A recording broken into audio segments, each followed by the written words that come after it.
Hallelujah, hallelujah, hallelujah. Praise the Lord, praise the Lord. Ninawasalimu sana katika jina la Kristo Yesu. Jioni ya siku ya leo katika jina la Yesu. Niseme ya kwamba niliokoka. Nashukuru Bwana kwa sababu ya kunihurumia na kuniokoa katika jina la Yesu. Niko na imani ya kwamba umebarikiwa na umeshinda vyema toka asubuhi. Bwana amekulinda, amekuokoa, amekupigania na amekusaidia katika jina la Yesu. Pia ninashukuru kwa sababu ya wakati mwingine Bwana ametupatia na ili tukaweze kuwa katika ibada hii ya ushirika hapa CFF Church Gikabura, na ninaamini ya kwamba utabarikiwa na neno la siku ya leo. Unapotega sikio lako, najua ya kwamba utabarikiwa na utaona mkono wa Bwana katika maisha yako katika jina la Kristo Yesu. Na kwa hivyo ningependa nikaweze kuchukua nafasi hii nikueleze tu ya kwamba ni vizuri ukaweze kushare the message of today, na ili ukaweze kubarikiwa na kunisaidia kuwafikia watu wengi katika ushirika huu wa siku ya leo, na Bwana atakutenda mema katika jina la Kristo Yesu. Bwana wetu apewe sifa. Majina yangu naitwa Pastor Dohio. Hapa ni CFF Church Gikabura, na hapa ndipo ninahudumu na ninawakaribisha wote katika mahali hapa katika jina la Yesu.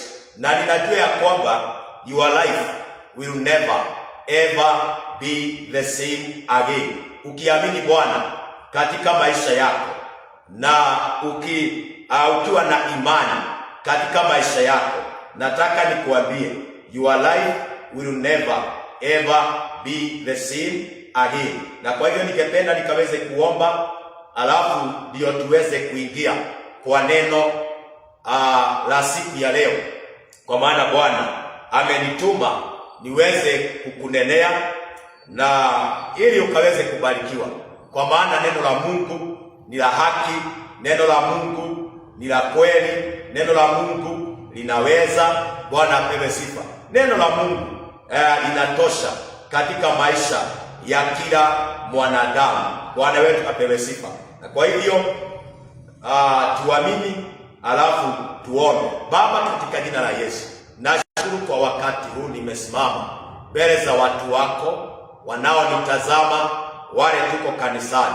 Utubariki jioni ya leo na uweze kutuinua. Nena na mioyo yetu Bwana, tuko tayari kusikiza na kuelewa mapenzi yako katika jina la Yesu. Utusaidie na utunemeshe.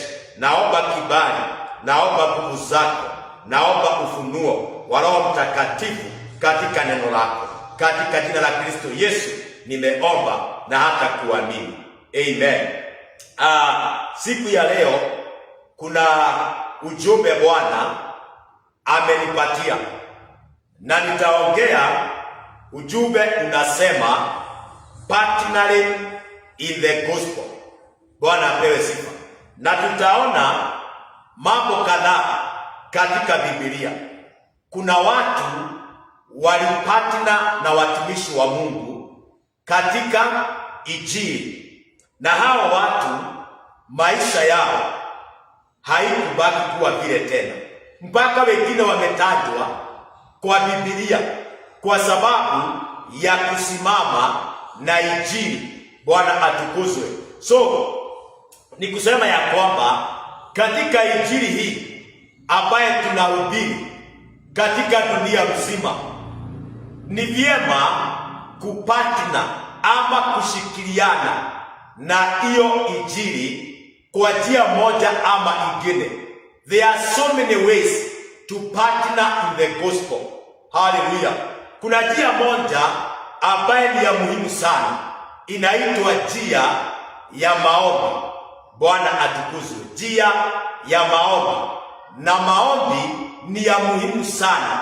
Without prayers hatuwezi lolote. Hata Injili kama hii hatuwezi kuhubiri. Bwana apewe sifa. Lakini kando na maombi kuna kitu kingine kinaitwa giving. ya kwamba wewe si mhubiri, amekubariki wewe, kazi yako ama mwito wako ni kusupport kazi ya Mungu, iwe umeokoka ama haujaokoka. Kuna watu huwa tunaita the destiny helper. Destiny helpers sio kusema ya kwamba ni wale tu wameokoka. Hapana, ni kila mmoja, kwa maana kuna wengine wako na moyo, wako na ile mwito, hata akiwa duniani hanaga shida na kusapoti injili. Bwana wetu ainuliwe sana. Na kwa hivyo jioni ya leo nitaongea partner Mungu lituongoze na tulisikie, alafu tuweze kufanya kama vile neno la Mungu linasema siku ya leo katika jina la Yesu. Number 1, tunasema ya kwamba partnership in the gospel is fellowship. Hallelujah.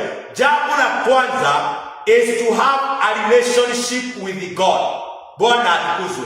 That is the one way to partner in the work of God, to partner in the gospel. Bwana atukuzwe is to have a good relationship with God. It starts with the relationship.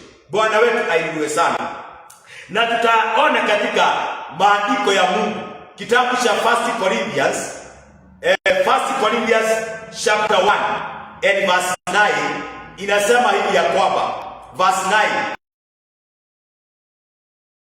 9, ni mwaminifu ambaye muliitwa na yeye muingie katika ushirika wa mwanawe.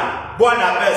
So number 1, God is calling everybody in the fellowship of Jesus Christ.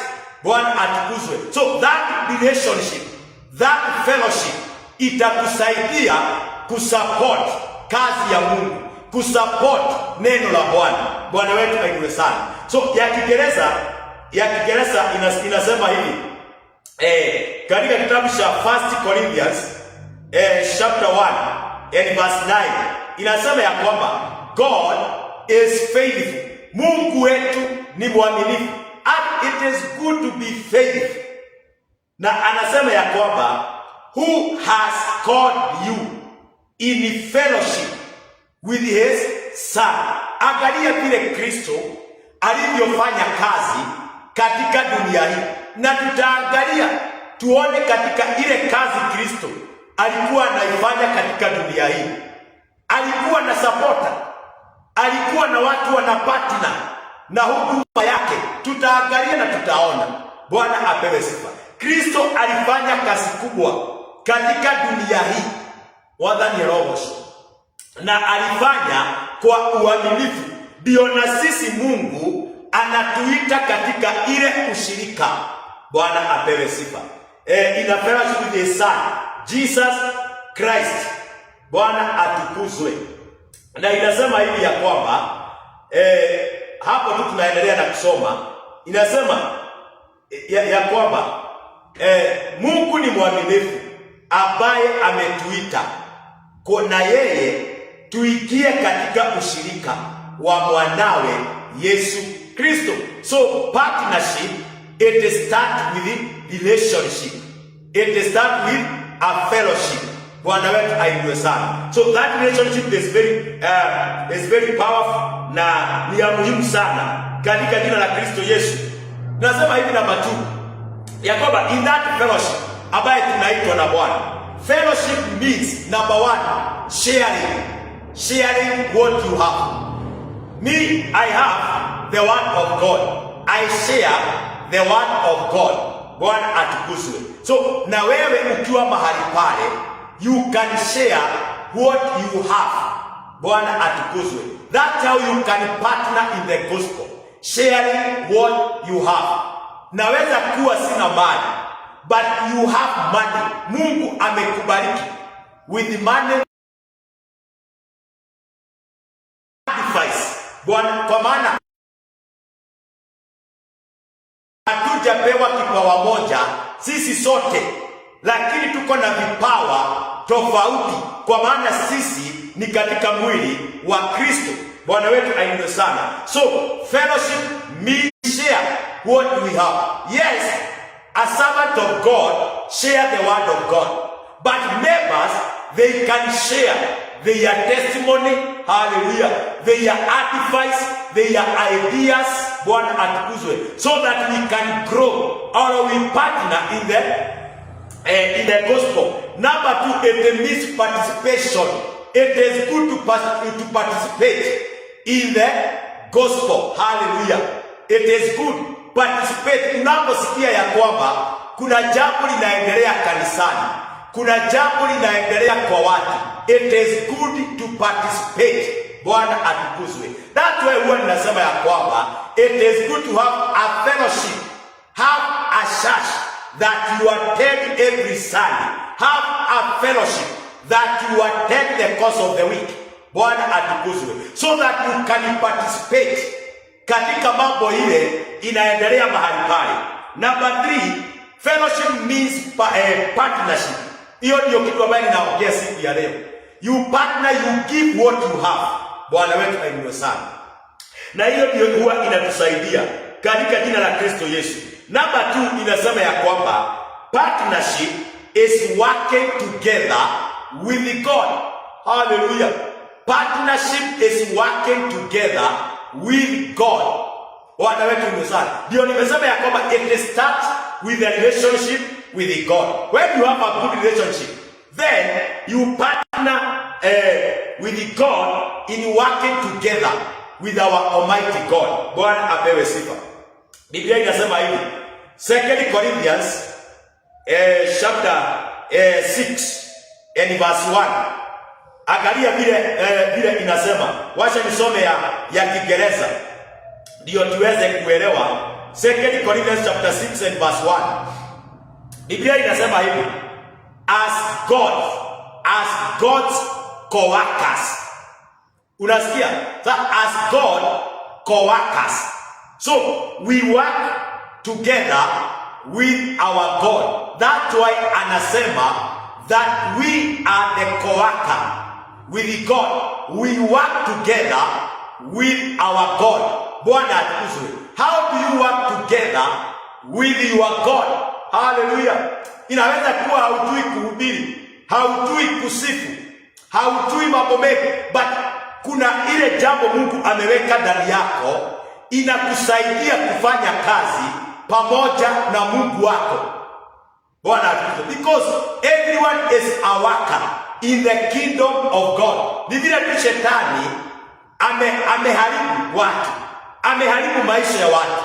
But when God created human being, aliumba mwanadamu aweze kufanya kazi pamoja na yeye, aweze kumtukuza.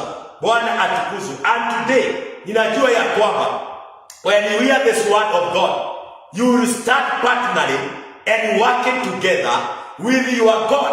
Hallelujah. God has given you everything katika dunia hii. Bwana atukuzwe. Umepewa hii, mwingine amepewa hii, na mwingine amepewa hii, na mimi nimepewa hii.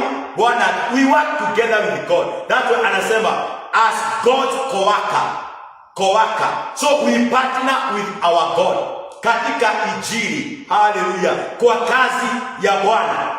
Paulo anasema we urge you not to receive God's grace in vain. Bwana apewe. It is not good. Hallelujah.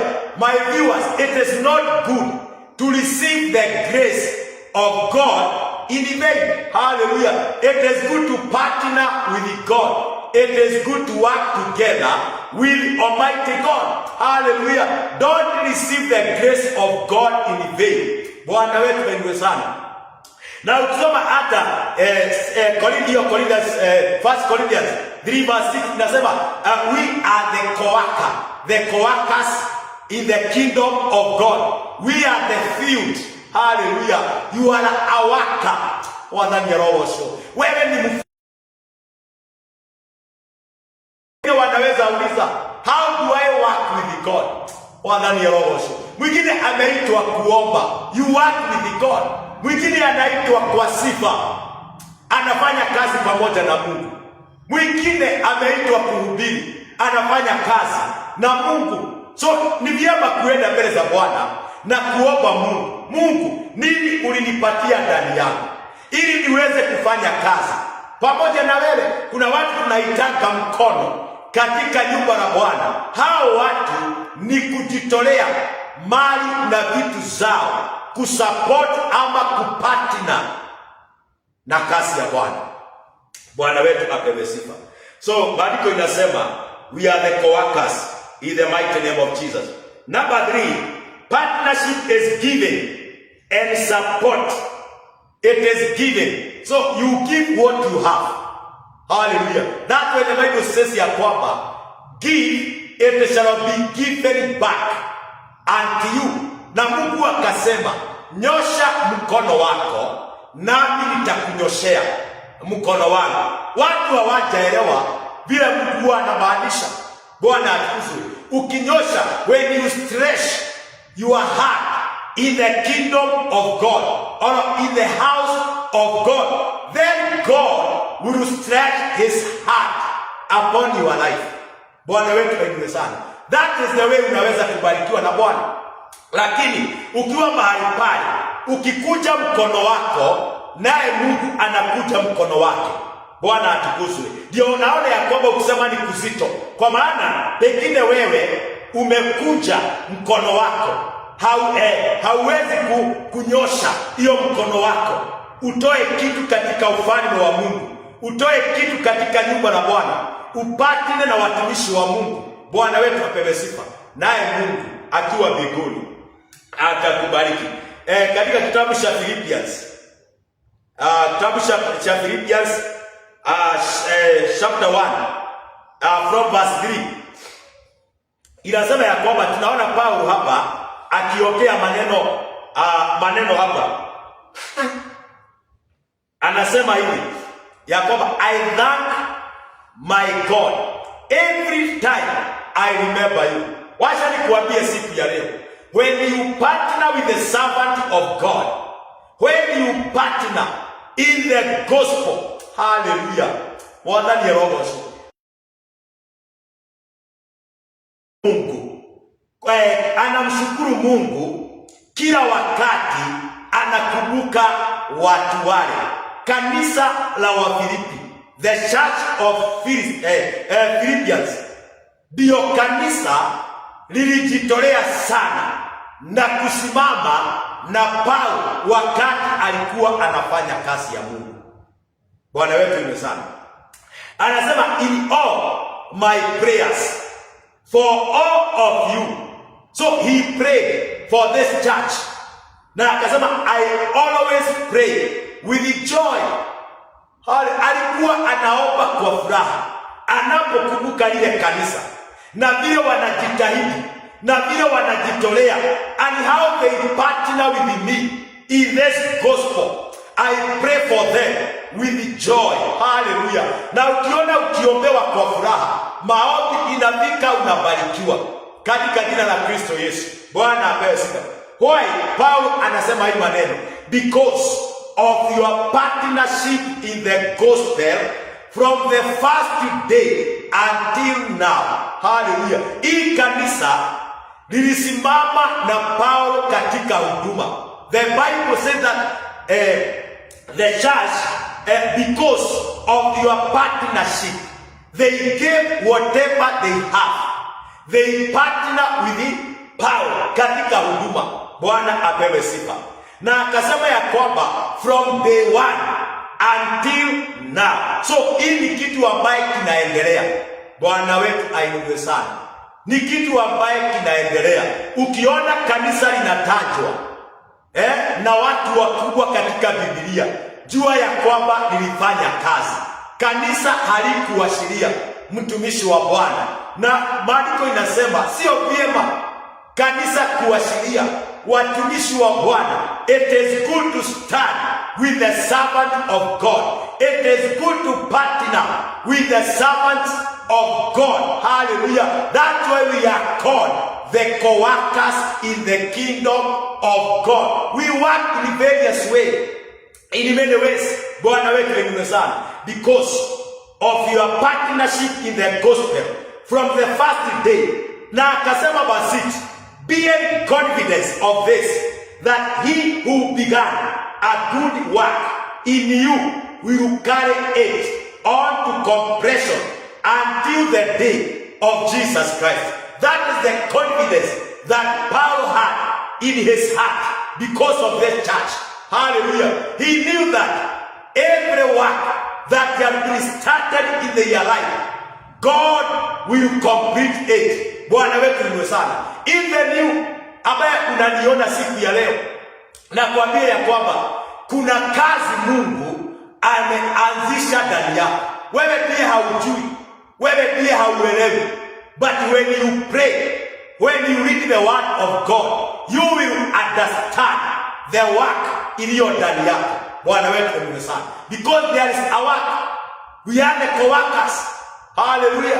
Hakuna mtu aliumbwa na Bwana akae hivyo tu. We are workers. Everything God created in this world, it works for God. Bwana atukuzwe. It works for God. So na wewe siku ya leo, jua ya kwamba wewe ni mfanyikazi pamoja na Mungu. Ukiona Paulo akitaja hii kanisa, lilimsaidia, lilisimama na yeye.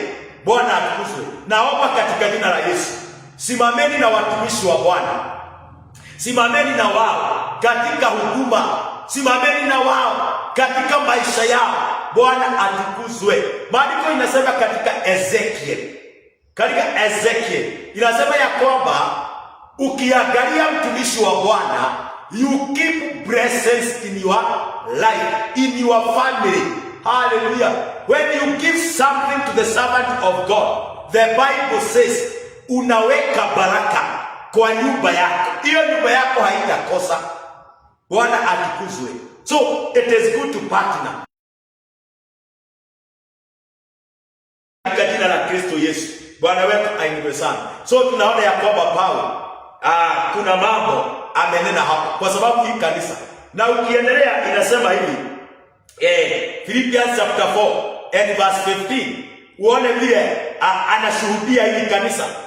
Verse 15 anasema ya kwamba Paulo pia kwa hii kanisa anasema, moreover, as you Philippians know, in the early days of your acquaintance with the gospel, when I set out from Macedonia, not one church shared with me in the matters of giving and receiving, except you only. Hallelujah. Ukione kwamba Paulo anasema hivi, wacha tusome kwa Kiswahili ndio tuweze kuelewa. Katika Philippians kitabu cha Philippians 4 verse 15 inasema ya kwamba nani pia ninyi wenyewe, anaongea habari ya hii kanisa na kuambia Wafilipi walibarikiwa. Wenyewe unajua enyi Wafilipi ya kuwa katika mwanzo wa Injili, yule mtu ambaye husimama na mtumishi wa Bwana katika mwanzo wa Injili. Haleluya. Maandiko inasema nilipotoka Makedonia. Imagine watumishi wa Bwana wametumwa kwenu. Wametoka area tofauti. Wametumwa kijiji yenu. Wametumwa tauni yenu. Wametumwa nchi yenu. Bwana apewe sifa.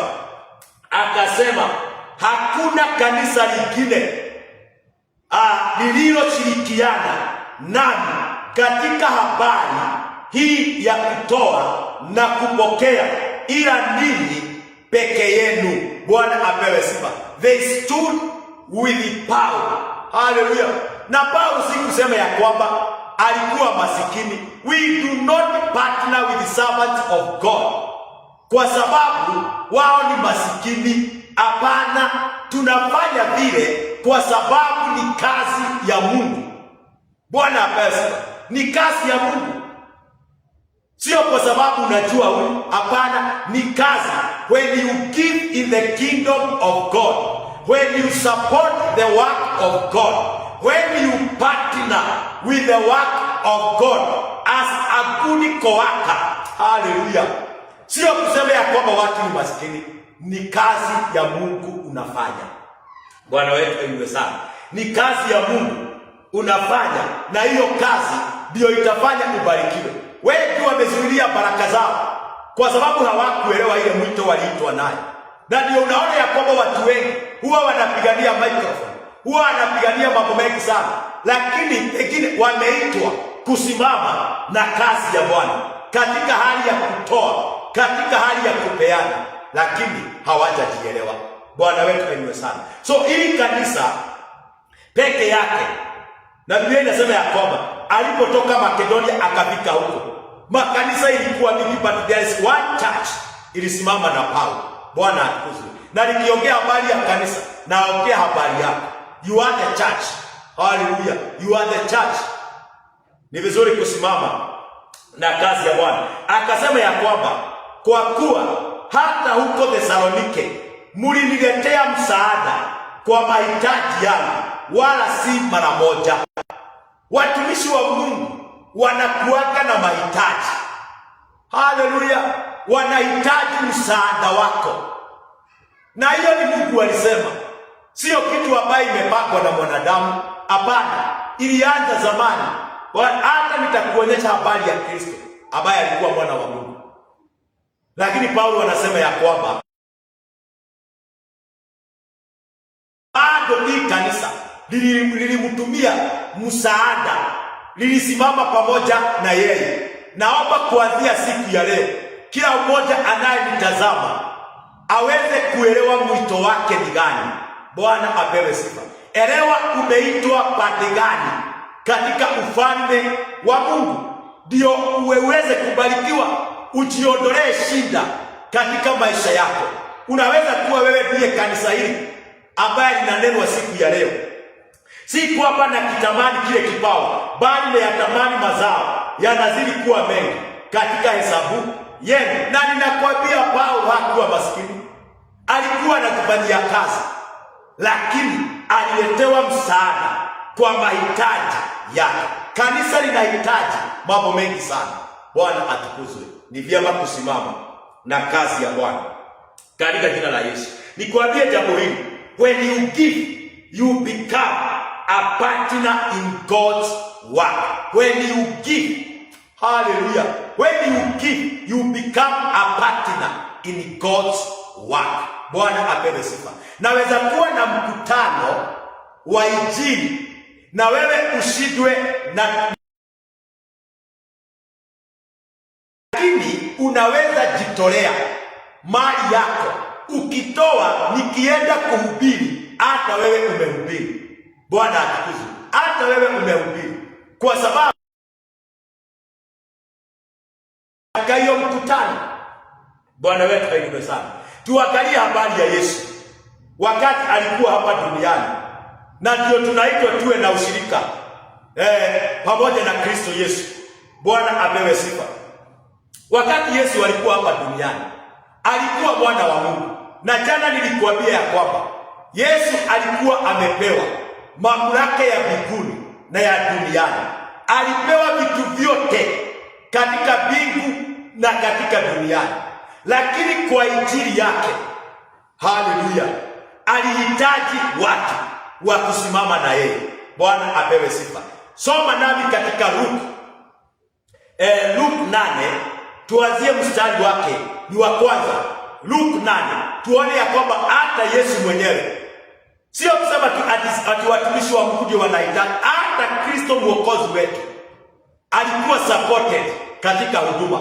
Akasema, inasema hivi, Luke chapter 8 and verse 1, ikawa baada ya haya alikuwa akizunguka katika miji na vijiji, akihubiri na kutangaza habari njema ya ufalme wa Mungu, na wale thenashara walikuwa pamoja na yeye. Yesu alitembea kila kijiji, alitembea vijiji nyingi sana.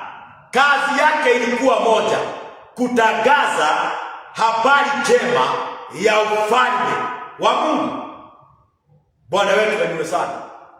Na alikuwa pamoja na wanafunzi wake. Lakini katika hiyo kutembea na kuhubiri, maandiko inasema hivi verse 2, na wanawake kadha wa kadha. Haleluya! Wanawake kadha wa kadha ambao walikuwa na pepo wabaya na magonjwa wakaponywa. Mtu ambaye alikuwa na shida na mapepo, Bwana amesema walikuwa na magonjwa wengi sana, lakini wakaponywa katika hiyo hali ya Kristo kuhubiri habari njema, wakapatana na muujiza wao. Walipobarikiwa, Biblia inasema nao ni Mariamu aitwaye Magdalene, aliyetokwa na pepo saba. She was delivered. Na huyu mama hakuwa mama mchache. Na Yohana mkewe Kuza, wakili wa Herode, alikuwa wakili wa Herode. Huyu Joan alikuwa wakili, a lawyer. Number 3, na Susana na wengine wengi waliokuwa wakimhudumia kwa mali zao. Hawa wanawake wametajwa hapa. Biblia inasema walikuwa wengi, lakini kuna watatu wametajwa hapa katika hii maandiko, ati ya kwamba walihudumia Yesu na mali zao. So walikuwa matajiri, walikuwa wamebarikiwa, lakini walikuwa wamefungwa. Wakati walipatana na neno la Mungu, wakafunguliwa, wakawa delivered. Na kwa sababu walikuwa na mali, wakasema kuanzia leo tutahudumia Kristo na mali zetu mahali popote ataenda. Bwana wetu umesana, mahali popote atakanyanga, mahali popote ataenda kuhubiri, tutamhudumia na mali yetu. Bwana atukuzwe. Je, wewe siku ya leo, hiyo mali Mungu amekubariki naye, hiyo vitu Mungu amekubariki naye, unafanya nini naye? Kwa maana Mungu hakukubariki hivyo tu, alikubariki ndio uweze kufanya kazi ya Mungu na hiyo mali, ndio uzidi kubarikiwa. Bwana atukuzwe na zizidi kuongezeka. Bwana wetu ainuliwe sana. Na Biblia inasema ya kwamba wakamhudumia, they served Jesus. The Joan, the Susanna and many others, they ministered unto him of their substances, na mali yao. Bwana wetu ainuliwe sana. Kwa hivyo siku ya leo mpendwa, ninakuomba katika jina la Yesu, it is good to partner in the kingdom of God. Give what you have in the kingdom of God. Bwana wetu ainuliwe sana. And your life, maisha yako haitakuwa vile tena. Na kuambia ukweli, there are some people God will change their life automatically. Wanapojielewa, wajue ya kwamba I have a lot of money, niko na vitu nyingi, but as from today, kupitia hili neno la Bwana, nitaanza kusimama na kazi ya Bwana. Utaniambia na utaniandikia hapo, uniambia kwamba vile Mungu atakubariki katika jina la Yesu. Because ukinyosha mkono wako, Mungu ni mwaminifu, anatimiza maandiko. Anasema ya kwamba katika Yeremia, hakuna neno litamrudia kama halijatimiza ile kazi lilitumwa lifanye. Kwa hivyo kama neno Mungu amesema atanyosha mkono wake kwa wale watanyosha mkono kwake, hiyo neno lazima litatimia katika jina la Yesu. Na Mungu anasema ya kwamba that he is going to supply whatever you need in your life wakati utaamua kusimama na kazi ya Bwana. So it is good to partner in the gospel in the name of Jesus. Bwana wetu ndio sana. Watu wengi wangekuwa mbali, lakini hawajajielewa wao ni nani katika ufalme wa Bwana. Haleluya. Nyinyi sio watu wa kawaida. Mungu aliwaumba na njia kitofauti. Bwana wetu apewe sifa. Hata kuna wengine wananisikiza saa hii, haleluya, wanajua tu vile Mungu amewanenea, wanajua tu vile Mungu amewaonyesha. Nataka nikuambie, chukua hatua. Chukua hatua ndio Bwana aweze kukubariki na aweze kukuinua katika jina. Na jioni ya siku ya leo, Najua ya kwamba hii neno ni pana sana, lakini kwa sababu ya wakati, Bwana atukuzwe. Tunaweza endelea sana, lakini ni vizuri kuangalia wakati. Haleluya. But najua ya kwamba kuna mtu nimenenea siku ya leo ambaye anasema ya kwamba nimeshika lile neno na kuanzia leo nitaanza kusimama na kazi ya Bwana. I will give what I have in the house of God, in the kingdom of God. Hallelujah. Partnership is serving. You serve in the kingdom of God. Katika nyumba la Bwana ina mahitaji mengi sana, ndio kanisa liweze kusimama. Lina mahitaji mengi sana. Paulo anasema Philippians hawakumuashiria kutoka wakati atoke pale, hata akiwa Thessalonike. Bwana wetu ainue sana. Amen. Na Mungu atawabariki na atawatenda mema katika jina la Kristo Yesu. Ningefikisha mahali pale, lakini kuna jambo moja ningependa kunena na wewe ambaye umesikiza neno, kwa maana tumeitwa tofauti. Bwana wetu apewe sifa. Tumeitwa tofauti, kila mtu na mwito wake. Kuna mambo nimekuandikia hapo katika runinga yako, ama wale wanatazama kwa simu na wale watatazama katika my YouTube channel Pastor Boy Official. Mtaona hii maneno yote. Nikwambie ya kwamba umekuwa mtu wa baraka sana katika huduma hii ya CFF Church Gikambura. Sasa hili miaka 5 inaenda kuisha, na kutoka mwanzo kuna watu wengi sana wamesimama na hii kanisa na Bwana atukuzwe.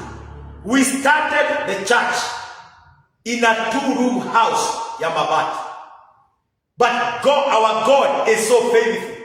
Kuna watu walisimama nasi katika hiyo mwanzo wa injili, ya kuanzisha injili hapa Gikambura. Bwana atukuzwe. Tunapoendelea, Mungu akatusaidia. Leo hatuko kwa rumbili, tumejenga kanisa la Bwana, but we have been operating in a leased land. Bwana atukuzwe. Lakini tumejenga kanisa kama kanisa hii, na tumejenga na watu wengi sana. Hata wengi katika online wamenitumia pesa, tukajenga hii kanisa, wakajitolea hata kununua instrument na hata kununua hata viti. Wamesimama pamoja nasi. Now it has come a time. Abia mwenzako. Najua kuna watu wananitazama wakiwa 2, 3 ama 5 or in a group. Abia mwenzako, it has come a time CFF Church Gikambura iwe na shamba lake. Bwana wetu ainue sana. So we have a vision of buying a church land. Ndio nimekufundisha how to partner in the gospel. Ukishikilia kazi ya Bwana, naye Mungu atakushikilia. Ukisimama na mtumishi wa Bwana, unaweka baraka kwako kwa nyumba. Bwana wetu ainue sana. So imefika wakati tukawa na maono, na kwa sababu andiko inasema tuandike maono yetu na herufi kubwa, ndio kila mtu hata akiwa kwa biu anaweza kujisomea. Bwana wetu ainue sana. So we have a vision of buying a church land. Bwana apewe sifa. Na ombi langu siku ya leo ni ya kwamba katika nchi yetu ya Kenya na nje ya taifa la Kenya, mataifa katika dunia mzima, there are people who love God. There are people who can partner with us in this project of buying a church land. We have been going step. Hallelujah. Now tunataka kutoka Inarisi land, tuweze kupata shamba letu, mahali tunaweza jenga kanisa kubwa. Watu wa Gikambura watakuja kumwabudu Bwana na kumuinua Bwana. So we have a prayer and we are targeting 20,000 people, our friends, who can partner with us in this project, giving just 200 shillings. just 200 shilling, na nimekuwekea our pay bill hapo. Bwana atukuzwe. Our church account nimekuwekea hapo. With just 200 shilling, 20,000 friends, tunaweza pata plot katika jina la Yesu. And when you partner with us, najua kuna wengi watapata shamba yao kupitia kusimama na hii kasi ya Bwana. Bwana wetu ni sana. So I'm calling upon all our friends, and you can share. Bwana atukuzwe. You can tell a friend, and then a friend tell a friend. Stand with us. Partner with us. With just 200 shilling.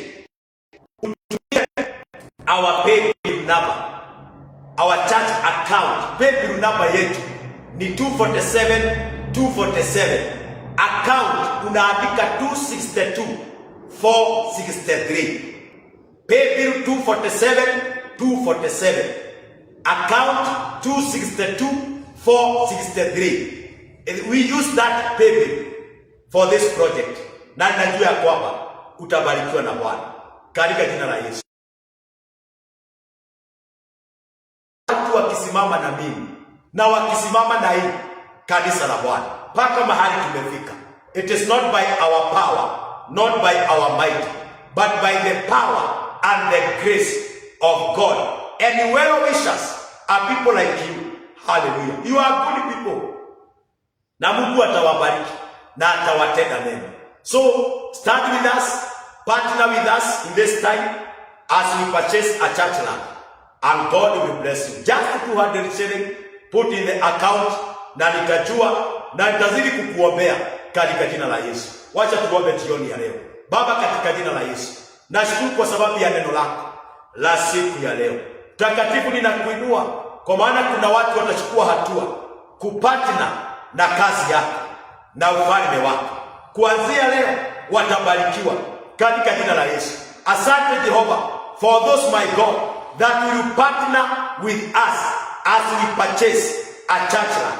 Lord, I pray that you may bless them in the mighty name of Jesus. Naomba uwapanulie mipaka, naomba uwazidikishie neema yako, naomba uwanyoshee mkono wako kama vile neno lako linavyosema katika jina la Yesu, ya kwamba tukipeana kwako utarudisha kwetu mara 30, mara 60 na mara 100.